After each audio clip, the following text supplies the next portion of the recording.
So I'm going to hand it over to Scott McCarty. You heard from Scott, a Iraq War veteran. Each of them is going to give about 2 to 3 minutes on their own experience. Scott. All right. One of the things, we hear, both these guys before me, great guys, have given you a lot of numbers and throwing a lot of stuff on the wall. And maybe for a lot of people, and I think for a lot of Americans, those numbers don't necessarily translate into something. They can't grasp it. But I'll tell you, it's really simple.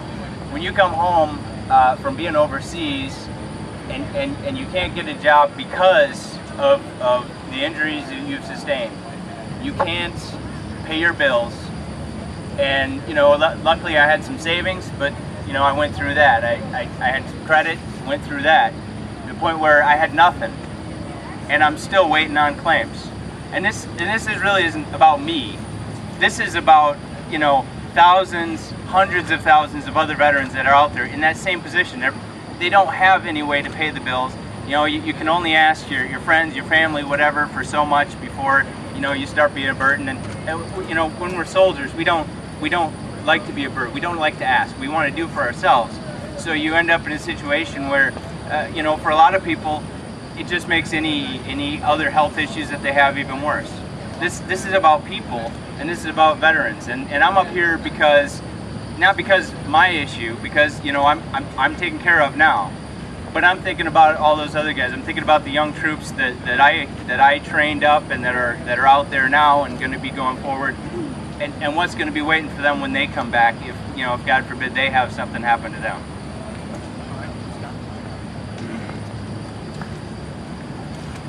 Thanks, Scott. Now we're going to hear from Tammy from Ohio, her two husbands.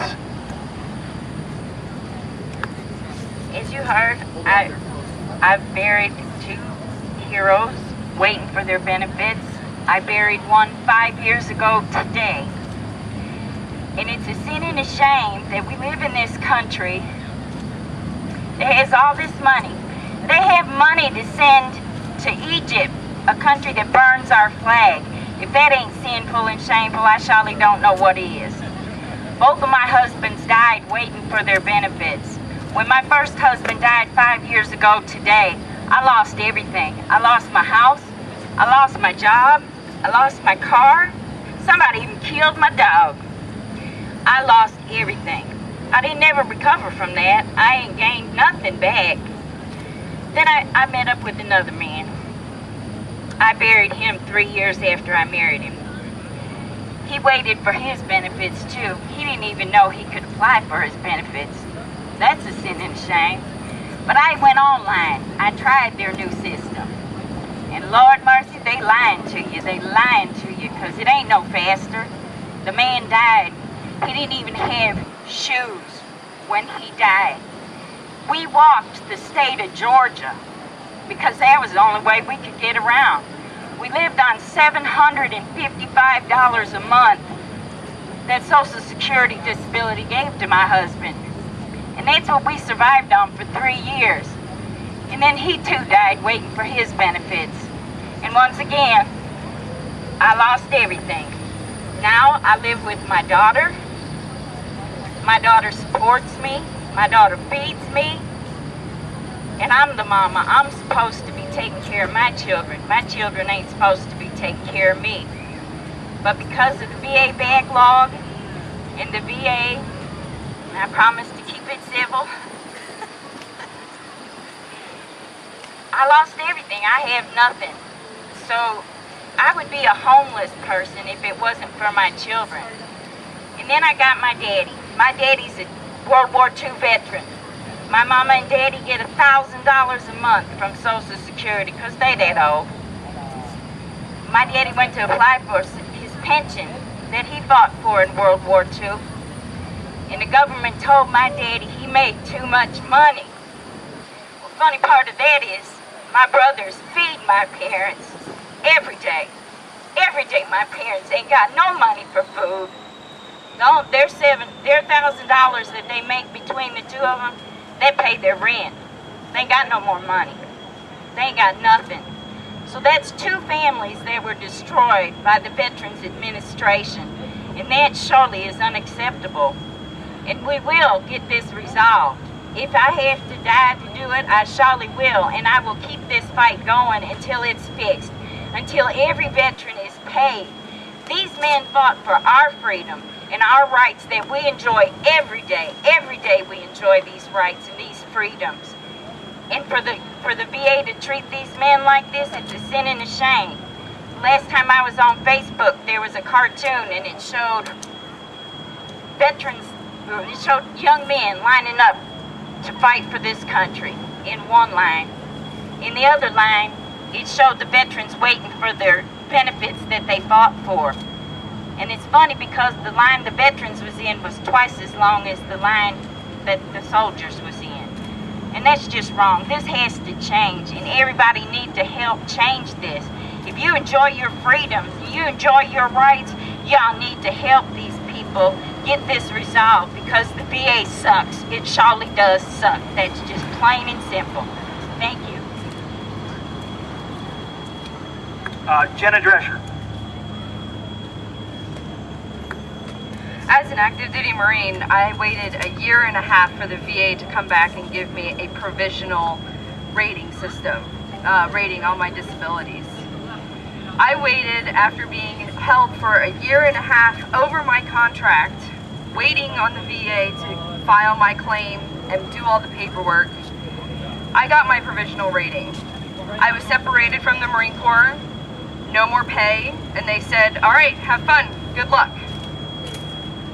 I had no money, I had no income, and I had to rely on other Marines, friends of mine that I served with, so that I had a house and a roof over my head for me and for my dogs and for my ex-husband, because I did not have a place to go, because I did not have any money.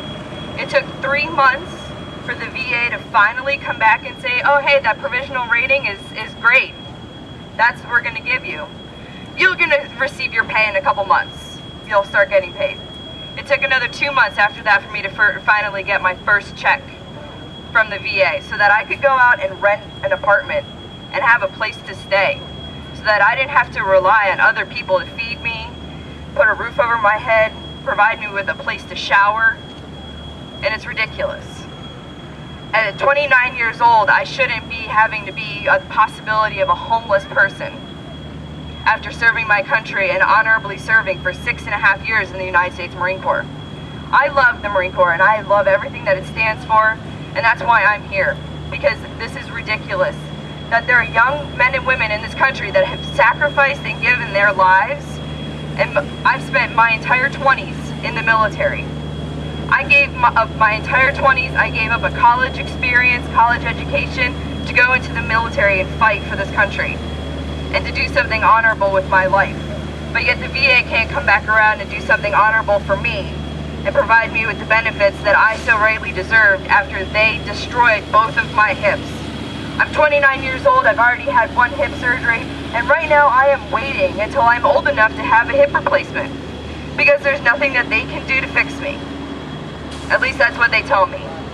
Will they send me to a specialist? Nope. They sent me to the VA hospital. I got divorced. Changed my name. I've now been out of the Marine Corps. At the end of this month will be a year and a half I have been out of the Marine Corps. And do you know what? The VA does not even know my name. When I go in and give my social security number, they tell me that I'm a humanitarian case, that I don't rate anything after I've already been given a rating officially from the VA. I've tried to have my name changed, my address changed on so many different occasions, and every time I call back, they tell me, oh, you still live in a different city. Oh, you still have a different last name. And they can't figure it out. And I'm limited. I can't go get dental work. I can't go get any other medical care for mental conditions that I've been rated for. And this is ridiculous. So please, help us in getting the VA back on track. Thank you. Another Marine, Kat.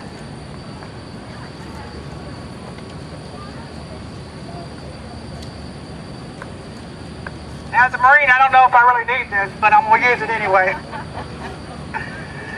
I'm happy to be here as a retired woman Marine. I'm very happy to be speaking today at our nation's capital here in Washington, D.C. to not only represent my combat wounded Army husband, yes, I'm married Army guys, but also for the many wounded veterans, and to help deliver the VA Backlog petition to the White House. Our wounded ones have waited much too long for their compensation. They went to war, they fought many battles without hesitation. So why should our government hesitate to pay them for their wounds and sacrifices? Since August 4th, 2008, my husband's VA file claim has been sitting in Washington, D.C. That's 5 years and 16 days. He's a very kind and quiet person and would not tell you, but as his wife, and being the not-so-quiet Marine that I am, let me tell you a little bit about my husband, Sergeant Charles Leroy Skipper. He served in the Army's 5th and 7th 1st Air Cavalry Division in Vietnam during the Tet Offensive from 1967 till he was wounded stepping on a minefield on May 19, 1968. He has a Bronze Star, 2 Purple Hearts, a Vietnam Gallantry Medal, Air Commendation Medal, and a CIB. For you civilians, that's a Combat Infantry Badge. He was exposed to Agent Orange and is constantly getting skin cancer removed from different areas of his body.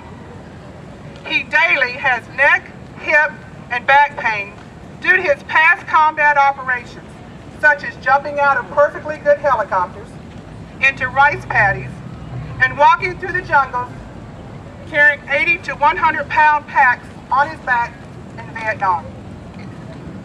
He has sleep apnea, nightmares, tinnitus, ringing in the ears, anxiety attacks, and PTSD. That is why he could not fly with me to be here today. His body is scarred with shrapnel wounds and still has fragments lodged in his body. He is on a combination of medications for reasons I just cited. So where do you think he got all that from? Fighting in the combat some 45 plus years ago. Now some of these symptoms take many, many years later to show up. But he did what he was supposed to do and proud to serve his country. So our country should be proud to service him. Let me go one step further and tell you a little bit more about his VA Backlog claim, which is what we're here for today. The local regional VA office sent him to an 8-month VOC rehab program in February of 2008. He completed the program in September of 2008 and was found unemployability due to service-connected disabilities, which I, again, have just previously mentioned. But their local regional VA office sent him a letter in August of 2008 stating there was no further changes or updates in his medical condition the past 12 months. So they sent his file to Washington, D.C. here at the medical board.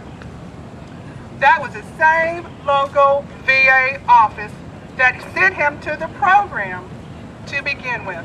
Obviously, they don't know how to keep good records or who they send to these programs. Now, 1,841 days later and still waiting. For more information about our VA backlog and how you can help by signing or helping us further along the line here, you can just go onto your website at concernedveteransforamerica.org. This is a nonpartisan, nonprofit group helping to preserve veterans' rights. Again, my name is Catherine Gates Skipper, United States Marine Corps retired. I'm the wife of wounded warrior Charles Skipper, the mother of Greg Gates, former Navy after 9/11, mother of Lyle Skipper, currently serving in the Air Force. God bless America and God bless our troops. Thank you.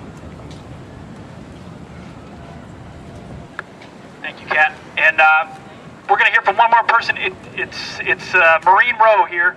We're honored to be joined by former Marine Gunnery Sergeant retired of 20 years, Jessie Jane Duff. I'm going to make this really fast. I want to leave you with 3 thoughts. The VA has the second largest budget next to Department of Defense. Second largest. Additionally, they were given $25 billion. $25 billion in the last 4 years. And this mess has only gotten worse. 97% of their claims have not even been automated. They've been manual. And the last thought I want to leave with you today, I am a retired Marine. I also went through the VA. My claim did take over a year, but I will tell you this, 20,000 veterans die a year waiting on their claim. 20,000 in one report we've had. That's 53 veterans a day. Thank you very much.